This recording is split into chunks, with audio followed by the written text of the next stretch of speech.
Hello everyone and welcome to my July wrap up and August TBR video. I hope you've had a pretty good July. It's been a bit of a weird up and down month for me internally and emotionally and personally, but it has been a pretty good reading month, so I am really happy about that.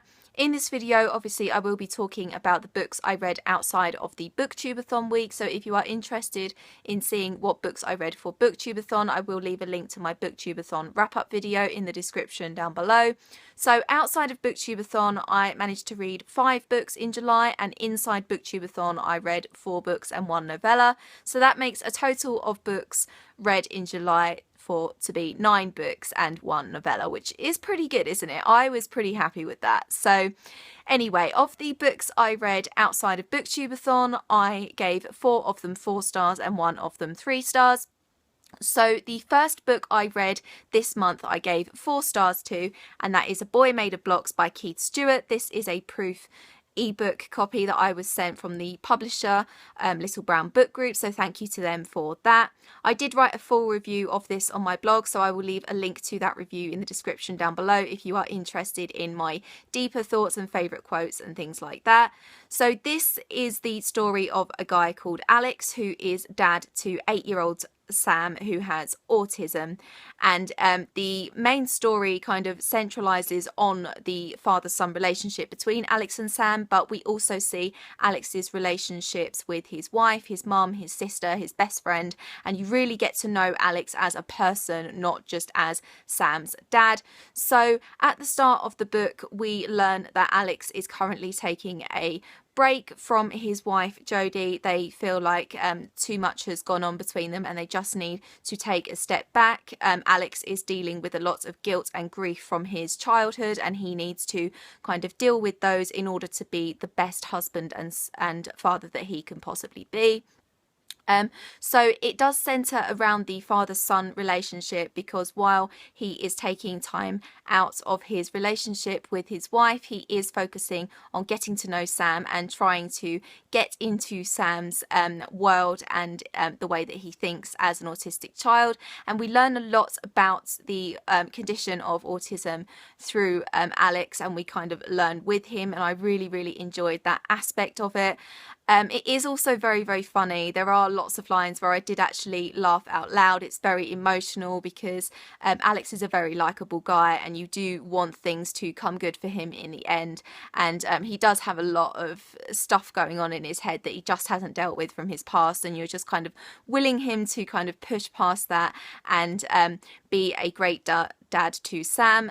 They primarily bond through a shared love of Minecraft, the video game Minecraft, and it is really lovely to kind of see this game bring so much out of Sam, who is living in this kind of lonely world where he feels very isolated, but he is brilliant at Minecraft and he kind of feels that he can excel at something, and Alex also feels that he can share this with Sam, and it is such a lovely book. It is also based on a true story from the author's own life, and I absolutely loved that authenticity. It was very obvious that it was coming from a very real place. So yeah, as I said, I gave it 4 stars and I did write a full review of it. So yeah.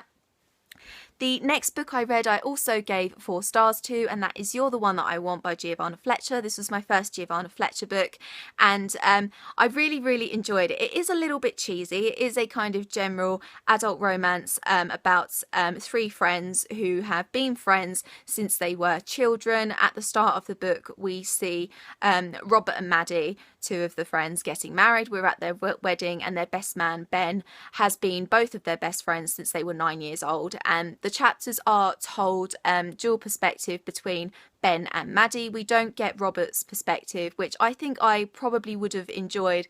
I would have liked to have had all 3 of their perspectives in it, but we see Ben and Maddie tell the story first of all when they are 9 years old, when they meet, and then chapters when they are 15, 18, 21, and then 25, 26, when Robert and Maddie are getting married. So we do kind of see the progression. They do have a very kind of complicated romantic history between the 3 of them. Very relatable characters. That's one thing that stood out for me. Certainly Ben really did remind remind me of someone in my own life, and I was really rooting for him. I wanted things to be okay and for him to come out on top at the end. So yeah, there is that as well, and there was humor in it. I did really appreciate that, and I really enjoyed it. It didn't take me very long to get through. It was a book where I just I wanted to keep reading, because it was a book where I just wanted to kind of see what was going to happen in the end. So yeah, I thoroughly recommend it if it sounds like your sort of thing. The next one I read, and I finished it very recently, and that is This Savage Song by V.E. Schwab. I did say that when I had finished this book I would review it, which I have done. I have done a full review of this book, so I will leave a link to that review in the description down below. That I would do a giveaway of my US hardback of this book, and I will be doing that giveaway. I will do that giveaway video and open that giveaway later on this week, so stay tuned for that. This is a YA fantasy / dystopian about the relationship between humans and monsters, and how the lines are very blurred. Sometimes it's very difficult to decide really who is good and who is bad, or is there such a thing as plain good and evil? Do we all have both of them within us? So it centers around two main characters: Kate, who is the daughter of a guy who kind of runs the human side of the city, and August, who is a monster, and he is taken in by the family who are running the monster side of the city. So the city is split into half, and humans and monsters aren't really supposed to coexist. They are supposed to kind of stay away from each other. One thing that really surprised me about this, and I didn't know that it had this in it, is there isn't really a romance, and that's quite obviously very unusual for a YA book of any genre of YA. There's no romance between Kate and August at all. They do like each other, but it's platonic at the moment. I mean, this is only the first book in a trilogy, I think, so maybe that will develop later on. But I didn't really miss it. This is very much an action central book. If you feel like you can't really see yourself liking a book without any romantic elements at all, then maybe this isn't really for you. But I would probably have said that before I read this book, and I did still really enjoy it. So yeah, it is an unusual one, but certainly if you are curious to see how YA can be done without romance in it, I would recommend giving this a go. I absolutely love the writing style as well. There is some really lovely descriptions, lovely turns of phrases in this as well. So I will definitely be picking up the sequel and possibly some more Victoria Schwab books in the future too. So yeah, stay tuned for my giveaway of this book later this week. The next book I read was just 3 stars for me, and that is Shiva by Maggie Stiefvater. This is the first book in the Wolves of Mercy Falls trilogy, and I think the reason I gave it 3 stars is because it was just too much like Twilight for me, and I didn't really enjoy Twilight. Having said that, I gave it 3 stars, which means I did much prefer it to Twilight, mostly because of the male protagonist Sam. I absolutely adore him. He was absolutely wonderfully written. I wanted to meet a guy like him. I wasn't terribly keen on the female protagonist Grace, but I did prefer her to Bella Swan. I wasn't the biggest fan of the story either, and as I said, it did kind of feel very Twilighty, but I don't know really what it was. I didn't really kind of feel like there was, anything terribly original in it, which I know is a terrible thing to say, but yeah, I wasn't so bad that I didn't want to continue with the series, because the next book I read was Linger, which is the second book in this series, and I gave this 4 stars. So I did prefer the second installment.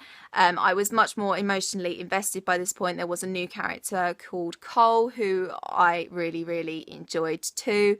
Also, I loved the character development of a character called Isabel in this series, which she was in the first book, but we see a lot more of her in this book. Having said that, I wasn't immediately excited to pick up the 3rd book in this trilogy, so I don't actually know when I'm going to get to finish the trilogy, but I probably will soon, but I'm just not like terribly excited to get to it, if you know what I mean. But I have heard better things actually about Maggie Stiefvater's Raven Cycle series, which I have the first 2 books of. So when I get to that, I kind of feel like I will be a proper Maggie Stiefvater fan, I'm sure, because I do absolutely adore her writing style. I think she is a brilliant YA fantasy author. So yeah. And now on to my August TBR. So the first couple of books I am currently reading, so I'm obviously hoping to finish them in August. The first one is Smoke by Dan Valletta. I'm reading this on my Kindle at the moment. I think I mentioned it in one of my Friday Reads video, and I just, because of Booktubeathon and various other things, I haven't got around to finishing it, and I haven't read any of it for the longest time. But I will be writing a review of this when I have finished it, because it was very kindly sent to me by the publisher. So I will get round to finishing it and giving it a review. This is kind of a historical fantasy, I want to say. It's got a kind of Dickensian Victorian feel to it, but it's about a world where if you are trying to hide any kind of sin, then on interrogation, black smoke will come out of your body and stain your clothes, and everybody around will see that you are not saying everything that you mean, or that you are telling lies or something like that. And it's set in a all-boys boarding school with this kind of dark Dickensian feel to it. And that's pretty much as far as I've got so far. I think the main 2 characters are going to go on a quest to find out why the smoke exists and the origins of it and things like that. So that's as far as I've got. It is pretty good so far, but as I said, I've wanted to read other books over it. So when I get round to finishing it, I will do a review, and it probably will be in my August wrap up. So yeah. The next one I am currently reading, and I bought it this weekend at YALC, and I just finished reading this Savage Song, and I needed something to read to pass the time, so I picked it up because it was fairly short. And this is The Smell of Other People's Houses by Bonnie Sue Hitchcock. I'm just over halfway through it, I don't know if you can see there, and this is set in Alaska in the 1970s, and it follows 4 different perspectives, 4 kids, teenagers, who they're not related, but they do kind of know each other, and I'm imagining that their lives are about to become intertwined in way for whatever reason. I'm not entirely sure where it's going to go yet, because at the moment they are kind of so separate. But I do absolutely adore the writing style, and I think this maybe, I could be wrong here, but I think it's maybe a debut book as well. So yeah, we will see how this goes.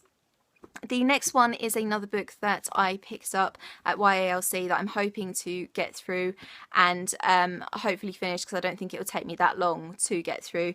And that is Lumen by Amy Kaufman and Jay Kristoff. This is a very hyped book. It was very hyped when it came out, and I never really had that big an interest in it. I think it's a YA sci-fi, and that's pretty much all I know. I think it's about some kind of secret document and people that find it, and secrets and lies and that kind of thing.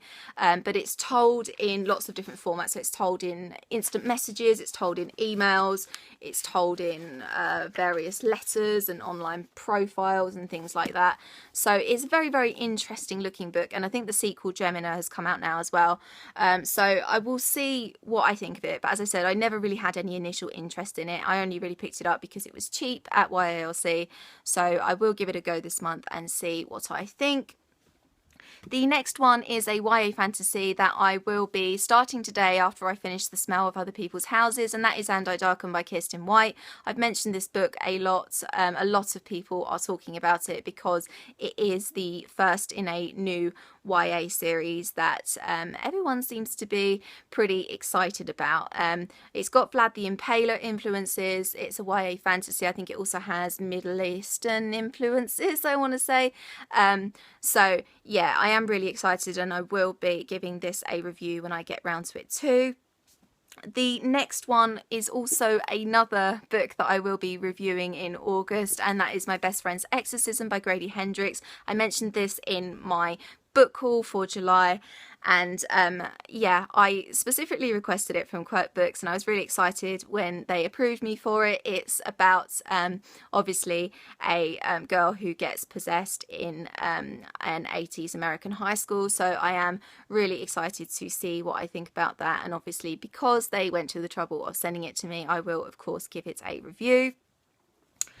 And I don't know if I'm going to get to these, but they're just kind of like a fun little series that I read when I was a kid, and I managed to get hold of a box set for cheap recently, so I thought, well, I'm going to just give them a reread, and that is the Louise Renison books by no, they're by Louise Renison. They're about a girl called Georgia Nicholson, so there's 10 of them there.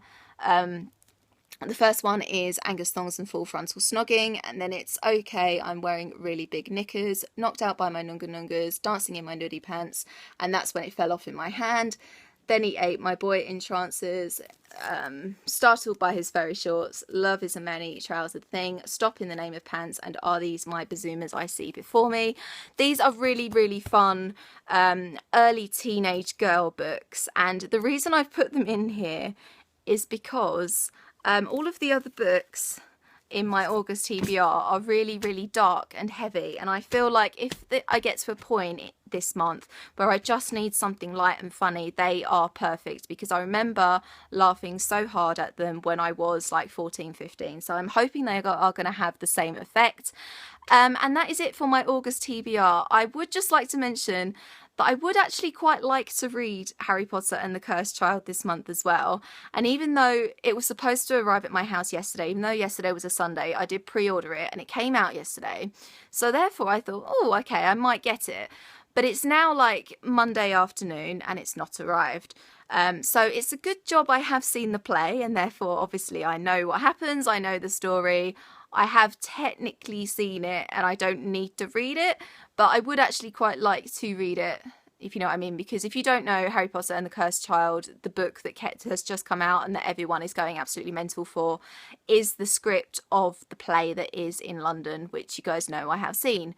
So yeah, any reviews of it, and you guys can talk to me about it, obviously, because I wouldn't be spoiled. I've seen the play, I know the story. So yeah, I would quite like to read it, and if I hadn't seen the play I would be going crazy right now that book is not here when it should be. But anyway, what can you do? So anyway, that is it for my July wrap up and August TBR. Obviously all my social media will be in the description down below. I hope you're having an awesome day, and I will see you very soon for another video. Bye bye.